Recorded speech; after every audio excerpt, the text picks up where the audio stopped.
अर्धवार्षिक परीक्षा 2023-24 कक्षा 9वीं के लिए सामाजिक विज्ञान का जो पेपर है वो इस वीडियो में देखने वाले हैं। तो दोस्तों अगर आप कक्षा 9th में पढ़ते हैं तो आपके लिए पेपर बहुत इंपॉर्टेंट है। पेपर आपका 70 नंबर का रहेगा। समय आपका 3.25 घंटे का रखा गया है। यहाँ पे इंपॉर्टेंट इंस्ट्रक्शन दिए गए हैं जिनको आपको पढ़ लेना है कि पेपर में सभी प्रश्न करने हैं या नहीं करने हैं। ठीक है, तो चलिए दोस्तों स्टार्ट करते हैं सामाजिक विज्ञान का पेपर। और आपसे रिक्वेस्ट होगी, चैनल पे आप नए हैं तो प्लीज़ चैनल को सब्सक्राइब जरूर कर लेना, वीडियो को लाइक कर देना ताकि नया वीडियो का नोटिफिकेशन आपको मिलता रहेगा। खंड 1 देखिए दोस्तों, यहाँ पे आपको ऑब्जेक्टिव टाइप के क्वेश्चन मिलेंगे। निम्नलिखित में से सही उत्तर का आपको चयन करना है। फ्रांस की क्रांति कब हुई थी? तो दोस्तों फ्रांस की क्रांति बताना है आपको 1789 में हुई थी। आपने पढ़ा है फ्रांस के शासक लुई 16 थे वगैरह वगैरह, ये सब कुछ आपने। रूस में क्रांति है वो कब हुई थी? जर्मन संसद का नाम है वो क्या है? कर्क की रेखा भारत के किस राज्य से नहीं गुजरती है? ठीक है। भारत के भूभाग का कितना क्षेत्रफल है? लगभग कितना क्षेत्रफल बताया गया है भारत का भूभाग का? ठीक है। नेक्स्ट देखिए, एक स्थलीय भाग जो 3 और समुद्र से घिरा होता है उसको अपन प्रायद्वीप कहते हैं। मान लीजिए ये पूरा क्या है, समुद्र, और यहाँ पे कोई टापू है मेरा। ठीक है, तो वो 3 चारों तरफ से घिरा है इस प्रकार से। नर्मदा नदी का उद्गम स्थान है वो कहाँ पे है? भारत में मानसून का आगमन निम्नलिखित में से कब होता है? तो दोस्तों भारत में मानसून का आगमन है वो मई से ही स्टार्ट हो जाता है हमारा, लगभग 25 मई से। डेमोक्रेसी शब्द किस भाषा का है? तो दोस्तों डेमोक्रेसी शब्द मेरा अंग्रेजी भाषा का हो जाता है। दक्षिणी अफ्रीका में गोरों के प्रभुत्व के खिलाफ संघर्ष का नेतृत्व किया। तो दोस्तों दक्षिणी अफ्रीका में कौन थे?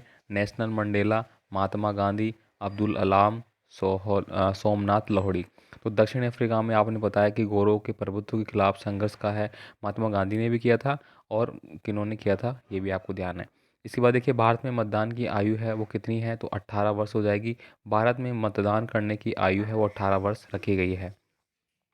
निम्नलिखित में कौन राजनीतिक कार्यपालिका का हिस्सा होता है? इसके बाद देखिए, रिक्त स्थान वाले प्रश्न आपको मिल जाते हैं जिनमें रूस के राजा को क्या कहा जाता था? तो जार कहा जाता था, बिल्कुल सही है। भारत किस गोलार्ध में है? तो दोस्तों भारत उत्तरी गोलार्ध में है। ठीक है, उत्तरी गोलार्ध में आएगा हमारा भारत। उत्तरी मैदान किस मृदा से बना है? भारत में लोकसभा और विधानसभाओं के चुनाव प्रत्येक 5 वर्ष, ठीक है, यहाँ पे आपको लिखना है 5 वर्ष के बाद होते हैं। पालमपुर में किसका उत्पादन प्रमुख क्रिया थी? तो खेती या कृषि, अपन दोनों कुछ भी लिख सकते हैं। ठीक है। स्वर्ण जयंती ग्राम स्वरोजगार योजना का आरंभ है वो किया गया था, तो कहाँ पे किया गया था? इसके बाद देखिए, यहाँ पे अति लघुतात्मक प्रश्न आपको मिल जाते हैं। ये प्रश्न बार बार रिपीट हो रहे हैं। दोस्तों मैं फिर से आपसे रिक्वेस्ट करूंगा, प्लीज़ चैनल को सब्सक्राइब कर लेना ताकि जो भी आपके इंपॉर्टेंट पेपर है अर्धवार्षिक वार्षिक परीक्षाओं के, वो आपको चैनल पे मिल जाएंगे और उन्हीं में से आपका पेपर आएगा। यहाँ पर देखिए, फ्रांसी समाज कितने स्टेट में बटा हुआ था? तो 2 स्टेट में बटा हुआ था। टाइद क्या है? तो दोस्तों टाइद एक धार्मिक कर था। किस प्रकार का कर था ये? एक धार्मिक कर था। ठीक है, ये आपको लिख लेना है। द्वितीय विश्व युद्ध में मित्र राष्ट्रों के नाम तो ये आप बता सकते हैं। द्वितीय विश्व युद्ध में राष्ट्रों के नाम, इसमें इंग्लैंड, आपका फ्रांस के अमेरिका वगैरह। नाथसी पार्टी का पूरा वास्तविक नाम क्या था? भारत की मानक यामात्र रेखा किसे कहा जाता है? ठीक है, यानी कि 82.82 डिग्री जो रेखा है वो हमारी मानक यामात्र रेखा है जिससे हमारे समय का निर्धारण होता है।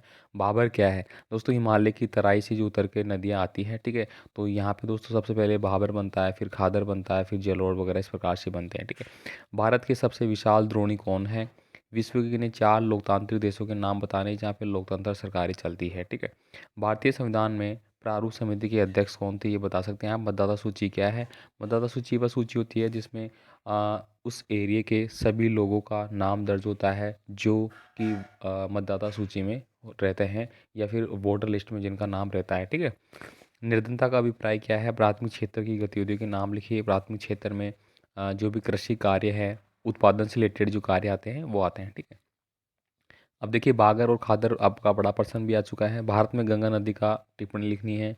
भारत की जलवायु को प्रभावित करने वाली कारक है। मंत्रिपरिषद में मंत्रियों क्या हो गया? हमें संविधान की क्यों आवश्यकता है? ठीक है। इसके बाद देखिए, खंड 6 आपका है। इसमें देखिए आपके 4 4 नंबर के क्वेश्चन है। भारत के प्रमुख भू आकृति को हो गया, नदियों के बारे में हो गया। 1917 में जार का शासन क्यों खत्म हो गया? ये आपको पता होगा कि फ्रांस की क्रांति हुई थी तब 1891 के आसपास है, वो फांसी लगा लेता है खुद को। इस प्रकार की घटनाएं, फिर बाद में नया जार आता है। यहाँ पे देखिए, दिए गए मानचित्र में आपको ये अंकित करना है। पश्चिमी घाट, गंगा पर्वत, मालवा का पठार, थार का मरुस्थल, यमुना, गंगा यमुना दोआब। ठीक है, तो ये दोस्तों कक्षा 9th के लिए सामाजिक विज्ञान का जो अति महत्वपूर्ण पेपर था वो मैंने बता दिया है। तो आई होप आपको बहुत यहाँ से लाभ मिलेगा एग्जाम में। बहुत सारे पर्सन भी आपके एज आएंगे, ठीक है। तो आपसे रिक्वेस्ट है, प्लीज़ चैनल को सब्सक्राइब करके बेल आइकन दबा लेना, वीडियो अपने दोस्तों को शेयर कर देना। कोई भी डाउट हो तो आप मुझे पर्सनली व्हाट्सएप पे कमेंट कर सकते हैं, ठीक है। कमेंट कर देना, फ़ोन मत करना, बहुत से लोग हैं वो फ़ोन करते हैं, ठीक है। तो आप कमेंट कर देना, आपका जवाब मिल जाएगा, ठीक है। धन्यवाद।